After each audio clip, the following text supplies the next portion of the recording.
ስለ አሜሪካን ነው። አሜሪካና አሜሪካን እስቲ አሜሪካን ቤታቸው ሂዱና በር ላይ ጤና አዳም የሌለው አበሻ የለም። ጤና አዳም፣ ድንገተኛ፣ ፌጦ፣ ዳማከሴ ሁሉ ነገር ይዘው ሄደው በሱ ነው የሚታከሙት አሜሪካኖች።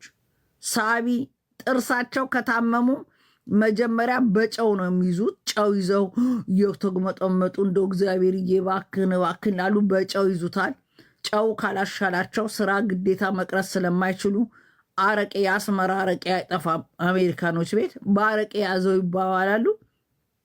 በአረቄ ይዙታል። በአረቄ ይዘዋል። ትንሽ ደህና ሲሆኑ ሊሄድ ሲል ደግሞ ድሪንክ ድራይቭ ሊያዝ ይችላል። የሀገር ማስቲካ እንደገና በክሬዲት ካርድ ማስቲካ ይገዛል። አፉ እዛ በጠዋት ሸቶ ደግሞ ስራ ቦታ ጉድ እንዳይሆን ማስቲካውን አኝኮ ስራ ይገባል። ዲስ አሜሪካ ላይፍ። ያ ደግሞ የፈረደ በረዶ ይመጣል። እንደፈረደ በረዶ ጣሪያቸው ምኑ ይሞላል። ይሄ ምንድን ነው የሚባሉት? የሆነ አለ ከሜክሲኮ